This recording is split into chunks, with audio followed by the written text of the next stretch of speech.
influence our behavior even though we're not consciously aware of them. And that's that distinction that James and Bloch, and for that matter Kant, talked about between conscious and unconscious mental states. We're going to focus for the first 3 lectures on conscious and on unconscious mental states in the cognitive domain, and talk about unconscious memories, unconscious percepts, unconscious knowledge, and unconscious thoughts, okay? Later on in the 4th lecture, we'll turn our attention to unconscious motives and especially to unconscious feelings. But the idea here is, if you're going to have an unconscious mental state, it has to have the same property that conscious mental states have, which is to say intentionality. It has to be about something other than itself. So that's the problem. Okay, so where do we start? Well, we start with this phenomenon known as the amnesic syndrome. Used to be called Korsakoff syndrome. They're a little bit different.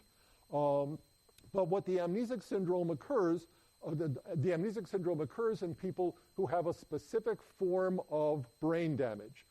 Damage to the bilateral portions of the medial temporal lobe that basically create massive lesions in the hippocampus.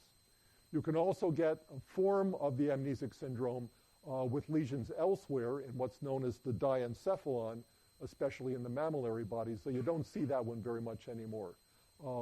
This diencephalic amnesia is associated with chronic alcoholism, and even though we've still got quite a bit of chronic alcoholism in the world, chronic alcoholics aren't malnourished in the way that they used to be, so that form of Korsakoff syndrome isn't around anymore. But there are still stroke patients and other brain-injured patients who once in a while will suffer very severe damage, bilateral damage to the hippocampus and other structures in what's known as the medial portion of the temporal lobe, as a result of which these patients show a specific memory deficit known as anterograde amnesia, which means that they can no longer, they cannot remember events that occurred and experiences that they had since the time of the brain damage. That's an anterograde amnesia because it's an amnesia that moves forward in time from the moment of the brain damage.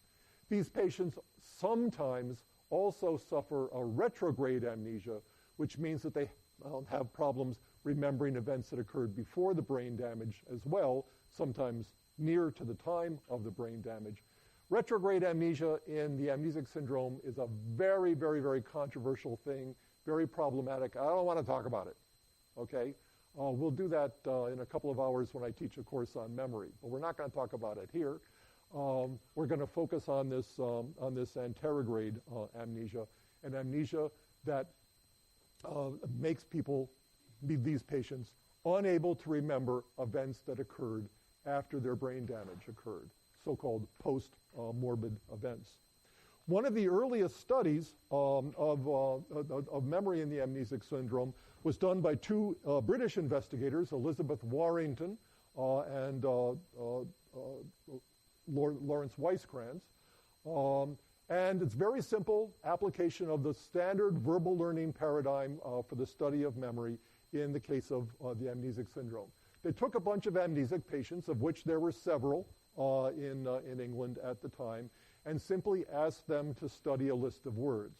Now, you can do that with amnesic patients because what amnesic patients lose is long-term memory.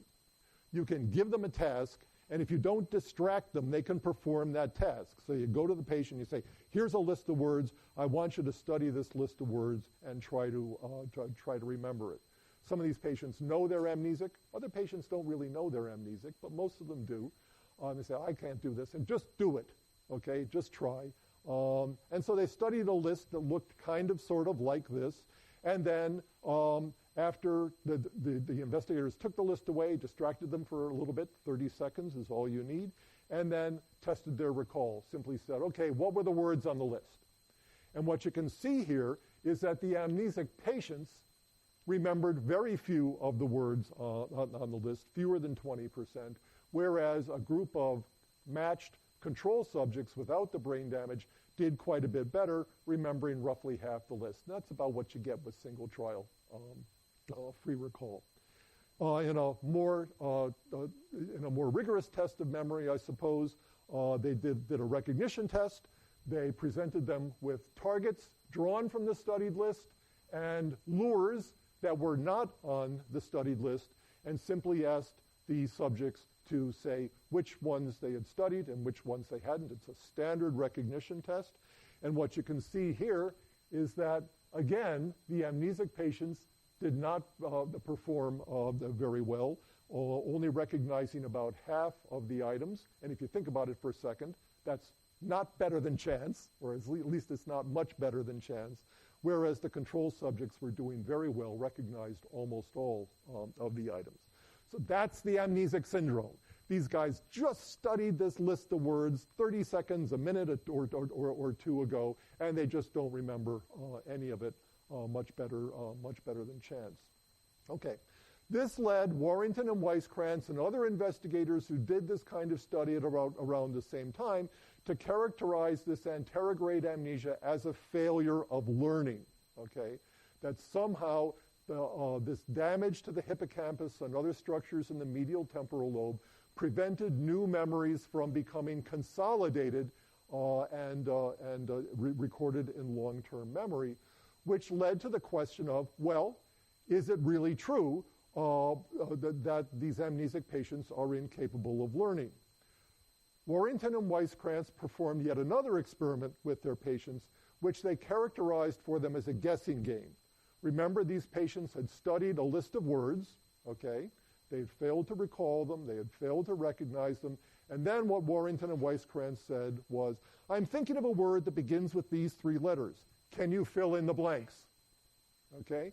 And what you'll see here, of course, is that ASH is the stem of one of the words that the subjects had studied, though there are other possible completions of that word. Or they said, I'm thinking of a word that has these letters in it. Can you fill in the blanks? Same deal.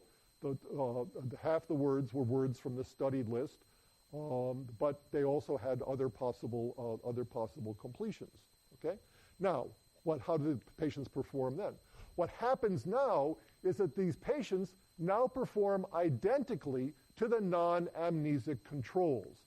They can't recall the words that they remembered, that they studied.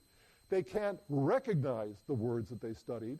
As far as we can tell, they have no conscious recollection of those words. Yet, they are able, when asked to play this guessing game, complete stems or fill in the blanks, fill in the fragments, they are more likely to use the words from the studied word list than you would expect by chance, and in fact, they are no less likely to use those words from the study list than you would expect in the control subjects. This is what's known as a priming effect.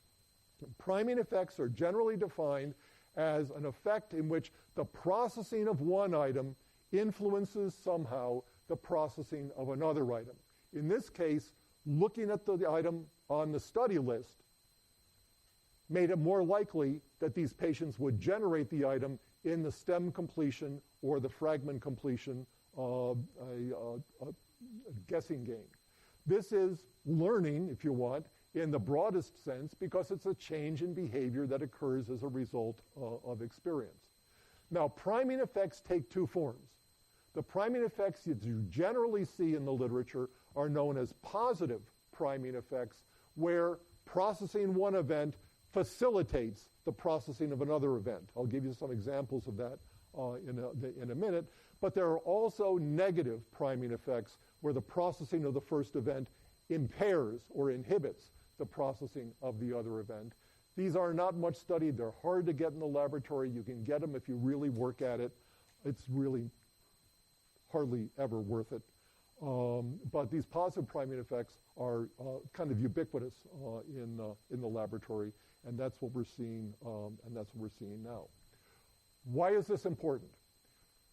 The finding of priming in these amnesic patients led Dan Schachter, a psychologist now at Harvard, then at Toronto, to make a distinction that is fundamental to the argument I want to make in these lectures, a distinction between explicit and implicit memory.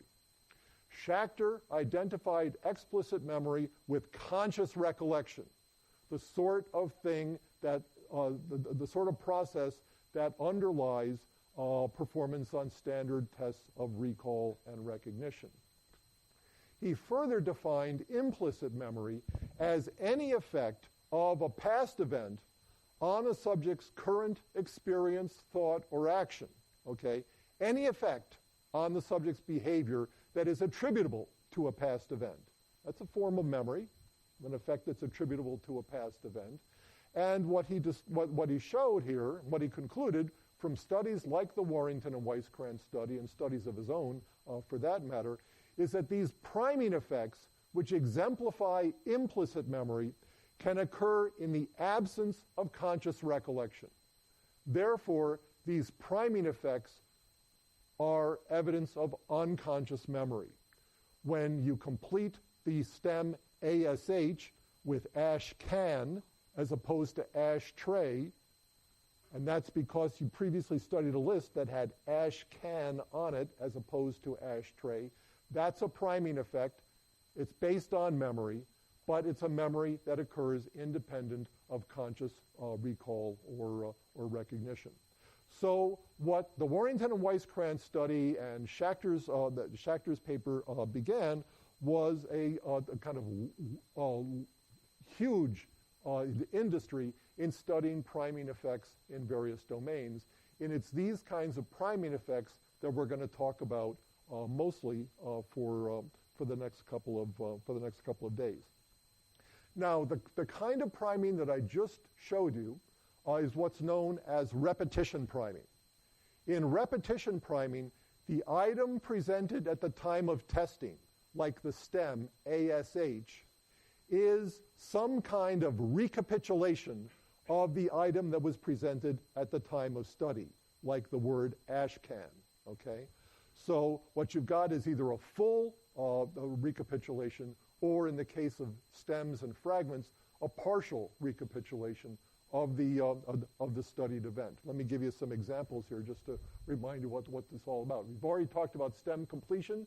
You study ashcan, and you're asked to complete the stem ASH.